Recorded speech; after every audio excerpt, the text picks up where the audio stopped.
दिल्ली सल्तनत के बारे में प्रीवियस क्लास में हम लोगों ने ये जानने की कोशिश की थी कि दिल्ली सल्तनत की शुरुआत जो है वह कब हुई थी, किस सिचुएशन में हुई, और ये जो दिल्ली सल्तनत जो था इसका बीजारोपण हम यूं कहें कि बिल्कुल जो है वह प्राइमरी स्टेज में जो सेकेंड बैटल ऑफ पानीपत हो रही है, second battle of Panipat. Previous class में हम लोगों ने ये जानने की कोशिश की थी कि सेकेंड बैटल ऑफ पानीपत जो था वह दो ऐसे ताकत के बीच, बल्कि हम यूं कहें कि दो ऐसे शासकों के बीच हुई थी। एक तरफ कौन थे? दिल्ली और अजमेर के शासक जिनका नाम पृथ्वीराज चौहान,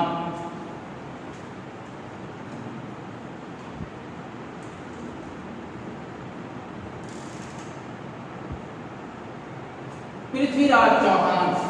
सेकेंड जो थे उनका नाम जो था वह Shahabuddin Mohammad Ghori.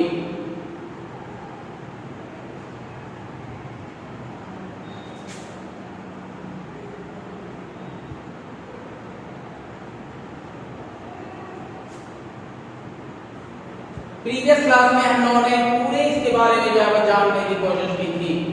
Second battle of Panipat कब हो रही है? 1192 ईस्वी को हो रही है, जो कि फर्स्ट बैटल ऑफ पानीपत हुआ था। चलिए, फर्स्ट बैटल ऑफ पानीपत 1191। इस फर्स्ट बैटल ऑफ पानीपत जो हुआ था, इस फर्स्ट बैटल ऑफ पानीपत के हार का बदला लेने के लिए शहाबुद्दीन मोहम्मद गोरी जो थे वह अपने लगभग जो है 1,20,000 आर्मी के साथ सीधे जो है यहाँ पानीपत के मैदान में जो है पहुंच जाता है। फर्स्ट बैटल ऑफ पानीपत के बाद जस्ट जो है साल के बाद अपने इस हार का बदला लेने के लिए, जैसा कि प्रीवियस क्लास में मैंने बताया था कि ये शहाबुद्दीन मोहम्मद गोरी जो था वह एक लुटेरा था। गोर अफगान का एक हिस्सा है और अफगान का वह शासक था, और अफगान के करीब गोर का वह एक छोटे से राज्य का शासक था। वह एक लुटेरा था जो कि लूटने के लिए हिंदुस्तान की दौलत को यहाँ पहुंचा था। काश अगर उस वक्त अगर जो कोई भी जो लोग लूटने की कोशिश अगर नहीं किए होते तो नो डाउट कि आज जो है हम तमाम देशवासियों के पास जो है बस सोने और किसी तरह कमी नहीं नजर आती, बल्कि हम यूं कहें कि हर भारतीयों के पास जो है वह इतना धन जरूर होता कि वह दूसरों की मदद कर सकता था, दूसरे लोगों तक जो है वो उसकी बात पहुंच सकती थी। लेकिन क्या था, ये लुटेरे थे। और टाइम टू टाइम इसकी यहाँ से पूरे का पूरा ग्राफ अगर देखा जाए तो शहाबुद्दीन मोहम्मद गोरी से और पीछे अगर हम बैक करते हैं, इससे भी लगभग 100-150 साल पहले, जो कि जो है वह महमूद गजनवी आता है। 1001 से लेकर के 1036 ईस्वी तक इसने जो है 70 टाइम्स अटैक किया इंडिया के ऊपर, और 70 टाइम्स अटैक करने के बाद उसने यहाँ से बहुत बड़ी दौलत जो है किया है। मामला बहुत आगे तक है, वहां तक हमें नहीं जाना है, लेकिन सिर्फ जो है मैं बात कर रहा हूँ दिल्ली सल्तनत पर। अब मोहम्मद गोरी जो है वह जीत जाता है सेकेंड बैटल ऑफ पानीपत में 1192 ईस्वी को। उसका कोई ऐसा सक्सेसर नहीं था जो कि जो है वह हिंदुस्तान के उसके सत्ता और साम्राज्य पर जो है वह अपना आधिपत्य स्थापित करता। उसी का एक स्लेव था, शहाबुद्दीन मोहम्मद गोरी का ही स्लेव था सेकेंड बैटल ऑफ पानीपत में 92 के बाद, जो कि इसका स्लेव, जिसका नाम क्या था? गोरी स्लेव, जिसका नाम था कुतुबुद्दीन ऐबक। कुतुबुद्दीन ऐबक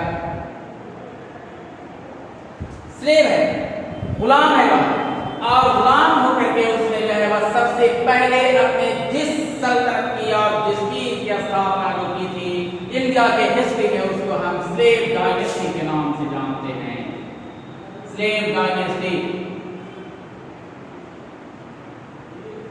हल्का फोकस कर रहा हूं तो प्रीवियस क्लास में मैंने बताया है। स्लेव डायनेस्टी का फाउंडर जो है वह कौन? कुतुबुद्दीन ऐबक।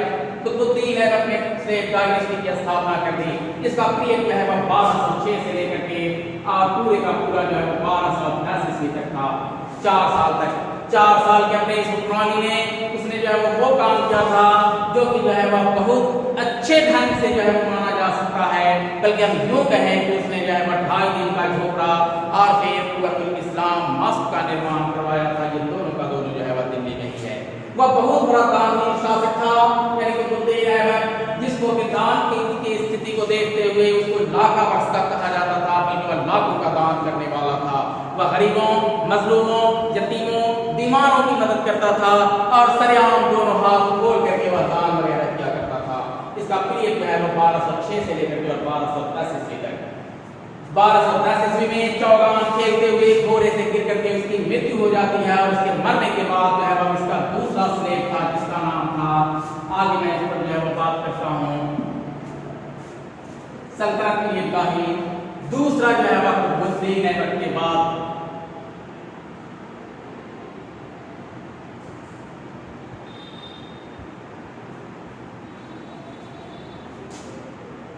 ऐबक सक्सेसर कौन है? इल्तुतमिश।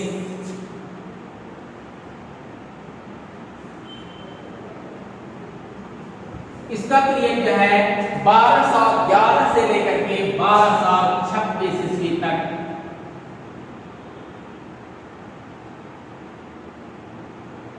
सॉरी 1236 ईस्वी तक इसका पीरियड था। 1211 से लेकर के 1236 ईस्वी तक। क्वेश्चन यहाँ पर अराइज हो रहा है, आपने का कोई भी आदमी है वो पूछ सकते हैं कि सर कुतुबुद्दीन ऐबक की मौत जो है वह हो रही है 1210 ईस्वी में। 1210 में वह क्यों नहीं इल्तुतमिश जो है वह दिल्ली के तख्त ताज का मालिक बनता है, बल्कि 1 साल जो है वह क्यों इसका इंतजार करना पड़ा था? तो मैं इस चीज को क्लियर कर देता हूँ कि कुतुबुद्दीन ऐबक के बाद दूसरा एक ऐसा शासक आया था जिसका नाम बहराम शाह था, जो बिल्कुल अयोग्य था, बिल्कुल अनेबल था। उससे जो है वह पूरे दिल्ली के सल्तनत, बल्कि हम यूँ कहें कि पूरे हिंदुस्तान के सत्ता और साम्राज्य का बागडोर जो है वह नहीं संभाल ले पाया था। तब उसके बाद जो है वह इल्तुतमिश 1211 ईस्वी में आया और 1211 से लेकर के 1236 ईस्वी तक इसकी हुक्मरानी रही। अब एक चीज को मैं जो है क्लियर कर देता हूँ कि जिस समय कुतुबुद्दीन ऐबक जो है दिल्ली के तख्त ताज का वारिस बनता है, 1211 से लेकर के 1236 ईस्वी तक दिल्ली के सल्तनत पर जब वह बैठा था, इसका एक लंबा पीरियड है। कितने साल? लगभग जो है 25 साल का देखा जा सकता है। इसी के शासन के जमाने में यूं कहा जाता है कि चंगेज खान जैसे जो है वह क्या कहते हैं कि इन्वेडर का इंडिया पर अटैक हुआ था, लेकिन इसमें वह कामयाब नहीं हो सका था और चंगेज खान को यूं कहा जाता है कि वह खुदा का कहर माना जाता था। बल्कि एक बार जब उसने तलवार को खींच ली थी तो उसने फाइनली उसने डिक्लेयर कर दिया था कि मैं उस वक्त तक अपनी तलवार को म्यान में नहीं रखूंगा जब तक कि मैं अपने 1 लाख लोगों का नरसंहार न कर दूं। साफ लफ्जों में उसने कहा था चंगेज खान ने कि मैं उस वक्त तक अपनी तलवार को म्यान में नहीं रखूंगा, बल्कि यूं कहा था कि उसने पूरे का पूरा जो है वह मार काट और कत्लेआम मचाया था। तो इस तरह से इल्तुतमिश का जो पीरियड है वह 1211 से लेकर के और 1236 ईस्वी तक। अब इल्तुतमिश के बाद जो है वह इसका कोई ऐसा सक्सेसर नहीं था जो कि जो है वह पूरी कामयाबी के साथ जो है वह दिल्ली के तख्त ताज का वारिस होगा। तब इल्तुतमिश के बाद जो है वह उसकी बेटी आती है जिसका नाम है रजिया सुल्तान।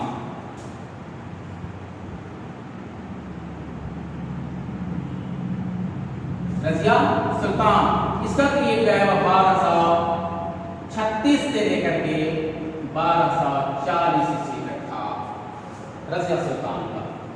बल्कि यूं कहा जाए कि पूरी दुनिया में, भारत ही नहीं बल्कि पूरी दुनिया में सबसे पहली ये लेडीज थे, सबसे पहली ये महिला थी जिसने कि किसी देश की और किसी मुल्क की जो है वो बादशाह का ताज पहनी थी, बादशाह का मुकुट पहनने वाली जो है रजिया सुल्तान थी।